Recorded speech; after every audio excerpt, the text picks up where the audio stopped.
Thanks for coming to Tough Crowd. I'm in the middle of eating something.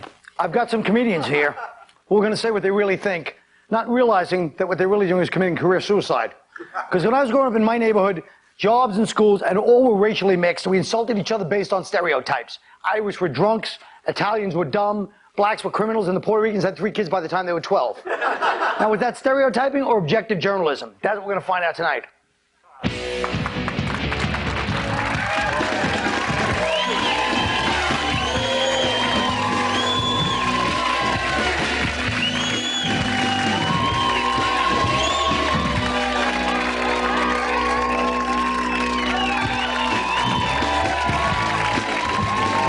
Pigs in a blanket today. Yeah, I know, folks. Now listen, in today's phony and polite society, there's no free speech. If it is deemed offensive by any special interest group, self-imposed and media-sanctioned McCarthyism. That's what I said. We dismiss life experience and fear being accused of the ultimate crime today, profiling. For instance, when I was a bartender, if my people came in the bar, 3 red-haired Irish kids with freckles and Celtic jackets and yellow eyebrows, as Nick says, I would think the same thing as any bartender. Uh-oh. I wouldn't think here are 3 gentlemen who want to have a couple of cocktails and quietly leave with a nice tip. I think there's going to be 4 broken glasses, a couple of missed sucker punches thrown at their best friends. You know, I'll be cleaning vomit out of the bathroom after everyone leaves, and there's going to be a wet, ripped dollar bill on the bar as a tip. And then 2 days later, some half-cousin's going to go, you know, that's McNulty's kid. He's actually really sorry about what happened. He's clean, like, he's been cleaning sober since Tuesday. He really doesn't mean, yeah, and then wait for it to happen the next time. So my question is stereotyping based on ignorance of a race or experience with a race? Greg? Well, stereotypes are fact. I mean, they're real. That's why they stick, you know. But there are lots and lots of exceptions to all of them. Like, you normally don't think of jockeys as being black, but Kevin here is an exception. Because he's short, Colin. Oh, all right. Matter of fact, he rode Judy to the show. Good night. Hello. No, I don't feel so bad. I don't feel so bad about myself, at least. Maybe that's what the show's supposed to be. Kev, you're new to the show, and you've gotten a rather rude welcome from the crew. Let me ask you about police profiling. What do you think? Now, because a lot of black people say the police profile and they don't like it, but this guy looks exactly like you, yes? No, but I'm saying, not to be racist about it, but don't you think it's right for the cops if they saw you in this neighborhood, the Upper East Side, to take you and throw you against the hood of the car and smash your face into the windshield and give you a couple of smacks? No? I'm gonna tell you something. The fact that Colin asked me that question shows that police profiling is unfair. All right, now I'm sorry, but white people, y'all don't go through what we go through. How often are you red pulled lights? No.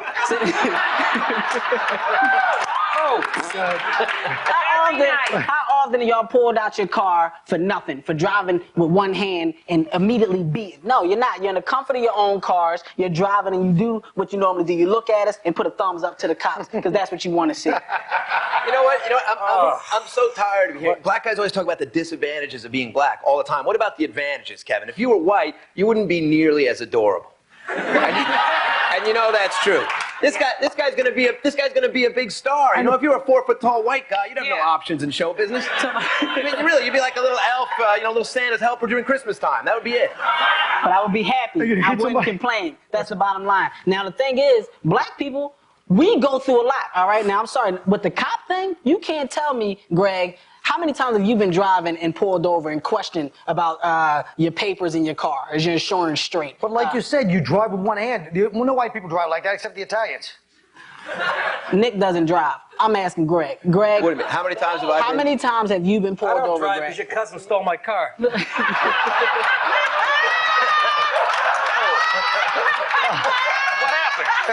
happened? All right. Racial stereotypes, obviously, no one's going to give in. What about physical stereotypes? Judy? No, I am a large person, and people don't think I'm sensitive at all. Because you're large? Yeah, when you're big, people think you don't have as many feelings. And they should. Shut up. He's jealous because he's, a 4-foot black guy, And no, it's tough. So you think tough crowd, And you think like fat people think they're non-disciplined? Well, they are. Really? I mean, yeah, I think people think that. Well, it's a different kind. Some people are born with generic fatness. Some people like Jim Norton are just slovenly. Generic fatness? What? Generic or fatness? Genetic fatness, yeah. Well, you don't have to make me look like an ass that I am on my own show. I'm sorry, I didn't know what you were trying. Remember I said that I don't want to be self-deprecating on the show. You point out what an idiot I am and that I don't know generic from genetic. That doesn't make me... Okay. That makes you Colin deprecating. Just let it go, Colin. I will let it go. Now listen, I'd like to start with Nick and talk about an accurate stereotype about the different ethnic groups. Nick, your people, the Italians. Oh, an accurate stereotype? Yeah, it's a real one. Obviously, you know, that we're all good cooks. Yeah. It's true. That's what I always think of when I see Italians. No, we're involved. We're all involved. That's from today's paper. They're extorting money out of a restaurant. Nice original mob idea. Yeah. They did it in 1910. Why don't you change programs once in a while? Jeez. What is the Irish doing for their money? Blowing up children in England. You know what? The Irish, that is a stereotype that is unbelievable. The Irish, Irish really all are drunks. That really is true. You got to admit that. That really is true. I played music in a band one time. I played in this Irish bar in Queens, and I go up to the bar to ask for a drink. I go, can I get a drink? The bartender goes, are you with the band? I go, yeah. He goes, your first 8 are free. See that? That's not true. A lot of Irish are not drunks. They're in AA. Now listen, who's next? What about your people, Kev? Well, my people, I mean, you know, we got the common stereotypes. Our manhood, you know, us being the tough guys that we are, which I agree with. I'm a thug. I can say it. My mitts are tight and I throw punches. Let's see what's up. The thing about it is, we're known to knock guys like Colin out, especially the Irish, because most Irish hairline starts back here, and that annoys most black people. And if you look at Colin, it annoys me, but the only reason why I'm not going to hit him now is because we laugh. That's all. Don't worry about the legs.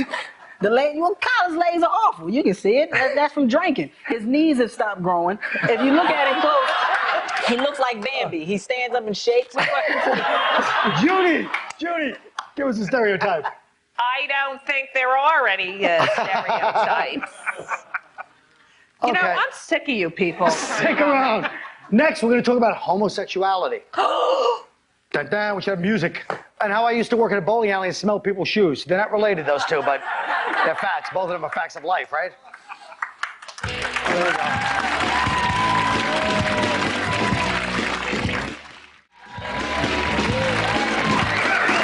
I don't want to change the subject, but back from the last segment, don't you ever talk about the Irish box. I'm going to get Mickey Ward to come in and pop you right in his eye. What do you think of that? Irish Mickey Ward. Wouldn't happen. Good to see fight fans around. All right, anyway. You look like Mayweather. I know we're close. You know, in the commercial, he does not sound black, and then all of a sudden... He does. All right. The minute the camera's on, let me ask you something. Listen, you know? Homosexuality. Are you born gay? Is it genetic or is it environmental when people are gay? If most things are a combination, why wouldn't homosexuality be? Like, look at Barbra Streisand's son. Her son is gay. Is he genetically gay, or is it from growing up listening to Barbra Streisand albums all your life? You know, growing up, a lot of people thought I was gay because the other kids would pull open the flap of my Dr. Denton's and play whack-a-mole. You know? Anyway, Judy. Yes. You are of the persuasion? Of the Leslie persuasion, yeah. Were you but born what is whack-a-mole? Oh, leave me alone. It's that stupid game at the carnival. Oh, all right. It's not bad enough it bombed. You got to question me on why I stink. I'm sorry. No self-deprecation. Well, that's why it bombed. No one knows what whack-a-mole is. Oh, all right. Yes, I knew that when I sat here in dead silence. Sorry. Come on, let's get to the Jewish thing. Let's go. Oh, watch out, Nikki. So, you know what? I think that you are born gay, but in my case, I wasn't gay until I started hanging around with the four of you guys. Good night, everybody. Do you think so? But do you think that's true? No, I think you are born gay. Yes, I do. Being a leslie myself, I do think. But don't you think a lot of... I always knew when I was a kid that there was something different, and don't start. Well, yeah. No, I do think you're born gay. You know what I'm saying? But let me ask you this. Yeah. Why is it that every time in the past 12 years I run into you on a personal level, you let me touch your breast, and it's kind of a moment. It's not a joke to me. If it's a joke, I laugh. Ha ha ha. If it's a joke, I'm laughing. Just because. Now, if I did that, it would be rape. Yes. It would be rape if I did that. If you did it, it would rape. It would. That's what she was saying. That's what I'm saying. Cops will be here in a minute. Well, it would depend on if you were doing it during the commercial or when the camera's on right now. Or with 20-year friends. Now listen. No, I love men. I really love men. I just don't, you know. Sex with why do you have to look at my penis and go, I just don't. Look right there. I don't. Yeah, I just, You don't like sex with men? It's boring? it's more of it's an emotional thing. It's the whole Is it boring? You're package. physically repulsed by the whole package? I don't feel comfortable at all. It'd be Have like you ever enjoyed being a sexual time with a guy? Not really. So you wouldn't be comfortable with me? No. That's a whole nother story. But no, it's really the whole package. It doesn't feel right. It'd be like Nick being with a guy, you know? Right. Which I can see that. You can see what? I can see you with a guy. I'm just saying, I can see Nick. If Nick was to say today that he was gay, it wouldn't be a surprise to me. Well, let me ask you something. In jail, go ahead. I was born gay, excuse me. You were born gay? Yes, but 8 months of breastfeeding wiped that right out. I'm just glad my dad, wasn't walking around naked when I was teething.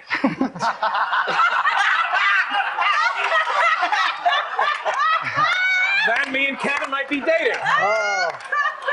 You know, people are born gay. People that say you choose to be gay or not, you don't choose it. If you could choose to be gay, why wouldn't we all do it? Why would you put up with the hassles of trying to get a woman to have sex with you if you can just walk into the steam room at the Y? There'd be no point. That's a good point. Right. That's a damn good point. Right. Now, well, if gay is kind of accepted, do you think gays are accepted more now than ever?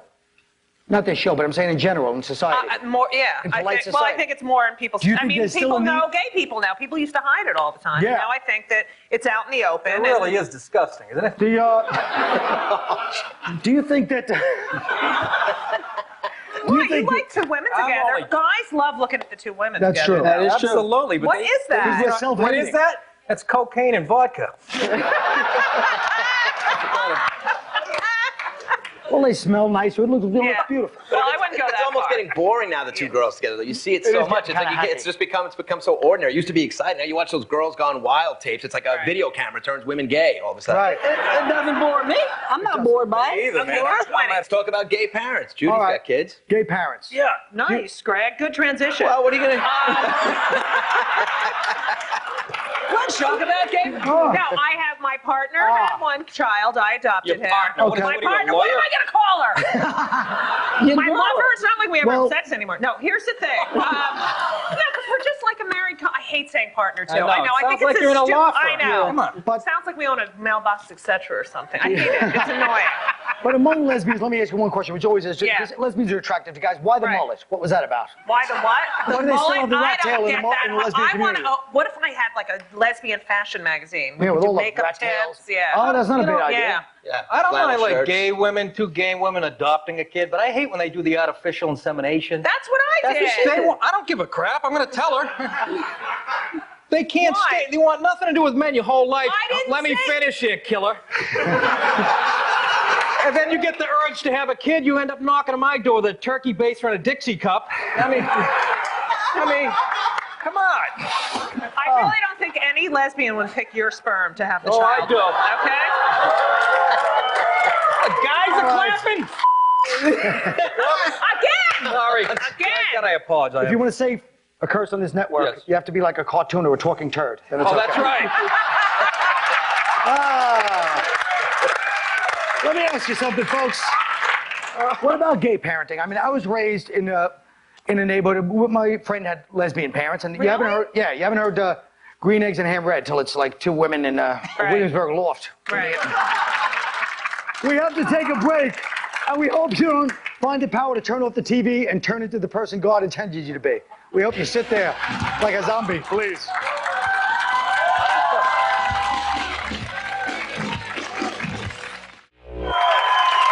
All right. Now up to TRL, today's race line. How do your people rate this week? People don't like to talk ethnically in this country, yet we all have our own radio stations, TV networks, magazines, clothing lines, movies, etc. We make 1960s Birmingham Transit Authority look like the MTV Beach House today. Do you understand that? That was a smart one. Each week, and a responsible one, I feel. Each week, according to their behavior, like TRL, you'll see how your people come in on the charts. Kenya, for instance, was number 2 last week because they celebrated winning the New York City Marathon by trying to put a Scud missile between business class and coach on the Jerusalem shuttle. Will they move to number 1? Leading off at number 10, India and Pakistan are fighting over a peace summit over there. I'm going to drop them both down to number 11 until they realize we'll never be able to tell them apart, except that the Pakistanis are less friendly and have mustaches and are less forgiving when you stutter out the wrong lotto numbers. They don't want to change them for you.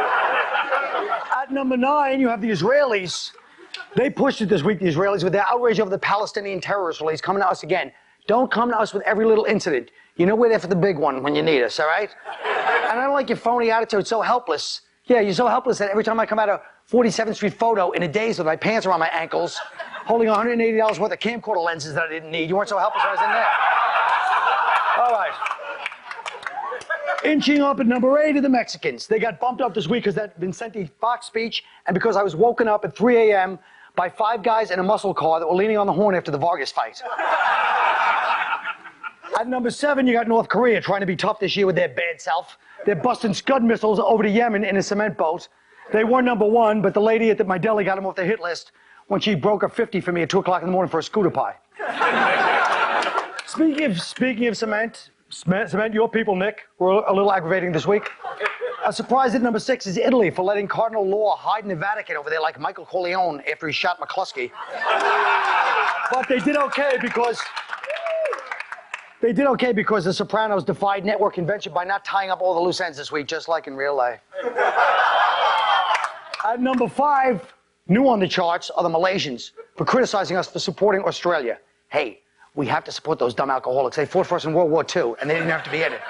People forgot they were down there, and they still fought for us. I don't have any static with Malaysians here, but that's because I wouldn't know one if I saw one. I think I saw one on Cirque du Soleil. I'm not sure if it was him or somebody else. It could have been anything. Maybe it was Tunisian. I'm not sure. But anyway, bumping up this week to number 4 is the Saudi Arabian royal family that poured money into Al-Qaeda.